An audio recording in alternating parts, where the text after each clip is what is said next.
নমস্কার বন্ধুরা, পুষ্প কিচেনে আপনাদের সবাইকে স্বাগত। আশা করি সবাই ভালো আছেন। আজকে আমি একটি নতুন ধরনের মাছের রেসিপি আপনাদের কাছে নিয়ে এসেছি। দেখুন, এটা হচ্ছে আয়লা মাছ। আয়লা মাছের ঝাল রেসিপি আজকে আমি আপনাদের করে দেখাবো। মাছটাকে লবণ আর হলুদ মেখে নিয়েছি। ভালো করে প্রথমে কেটে ধুয়ে নিয়েছি, তারপরে লবণ আর হলুদ মেখে দেখুন রাখছি। আয়লা মাছটা অনেকেই চেনেন, আবার অনেকেই চেনেন না, কিন্তু এইভাবে রান্না করলে দারুণ লাগবে।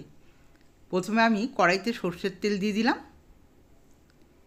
দেখুন তেলটা হয়ে গেছে, এতে দিয়ে দিলাম সামান্য লবণ। লবণটা দিলে মাছটা ছিটে গায়ে আসবে না। মাছগুলো পরপর দিয়ে দিলাম।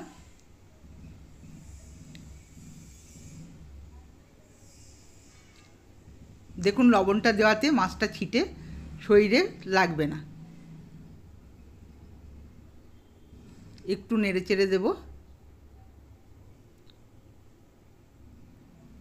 একটা পিঠ হয়ে গেছে, অপর পিঠটাও আমি উল্টে দেব।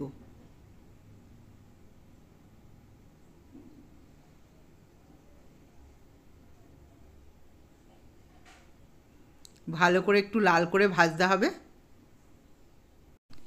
এই মাছ ভালো করে কষিয়ে যদি রান্না করা যায় তাহলে মাংসের স্বাদকেও হার মানায়।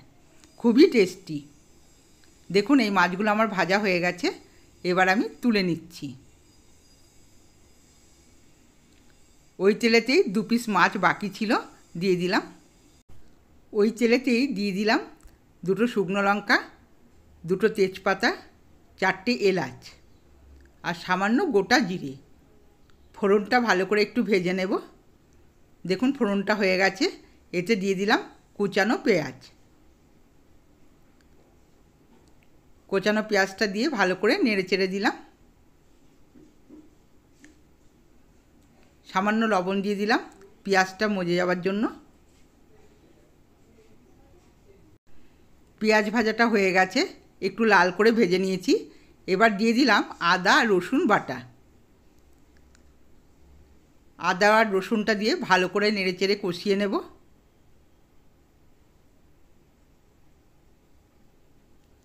রসুনের কাঁচা গন্ধটা যাতে না থাকে সেভাবেই ভাজতে হবে। এবার দিয়ে দিলাম কিছু কাঁচা লঙ্কা বাটা। শুকনো লঙ্কার গুঁড়ো আমি ব্যবহার করব না, কাঁচা লঙ্কা বাটা দিয়েই রান্নাটা করব।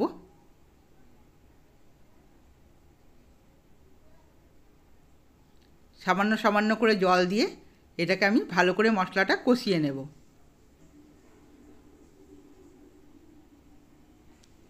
দেখুন মশলাটা দিয়ে তেল ছাড়ছে, মশলাটা মোটামুটি কষানো হয়ে এসছে। এবার দিয়ে দিলাম হলুদের গুঁড়ো, পরিমাণ মতো হলুদের গুঁড়ো দিলাম। জিরের গুঁড়ো 1 চামচ আর কাশ্মীরি লঙ্কার গুঁড়ো একটু লাল হওয়ার জন্য দিয়ে দিলাম 1 চামচ। মশলাটা দিয়ে ভালো করে নেড়ে চেড়ে ভালো করে কষিয়ে নেব। যেহেতু গুঁড়ো মশলা দিলাম, সামান্য জল দিয়ে দেব।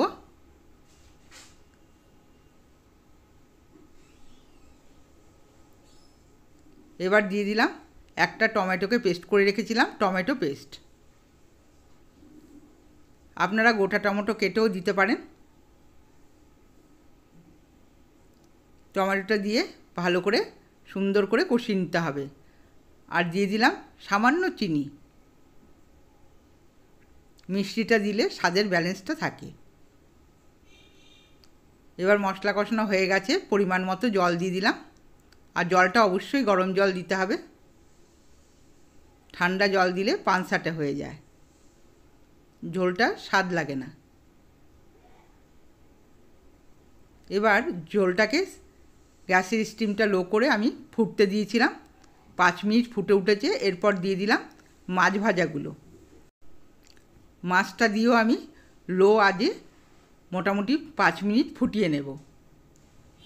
গ্রেভিটা একটু ঘন হতে হবে। দেখুন গ্রেভিটা আমার হয়ে এসছে, অনেকটাই ঘন হয়ে গেছে। গ্রেভিটা এরকমই রাখতে হবে। কিছুটা গ্রেভি মাছে টেনে নেবে। একটু শুকনো শুকনোই ভালো লাগে। এখন দিয়ে দিলাম সামান্য গরম মশলার গুঁড়ো। গরম মশলার গুঁড়োটা দিয়ে ভালো করে নেড়ে চেড়ে দিলাম। বন্ধুরা, আমার রেসিপিগুলো যদি আপনাদের ভালো লেগে থাকে সাবস্ক্রাইব করবেন, লাইক করবেন আর কমেন্টসে জানাবেন আপনাদের কেমন লাগলো। এবার দেখুন মাছটা আমার হয়ে গেছে, একটা প্লেটে আমি তুলে নিচ্ছি। সব মাছটা আমি প্লেটে তুলে নিলাম। আপনারা এইভাবে বাড়িতে রান্না করে দেখবেন, খেতে খুবই টেস্টি হয়।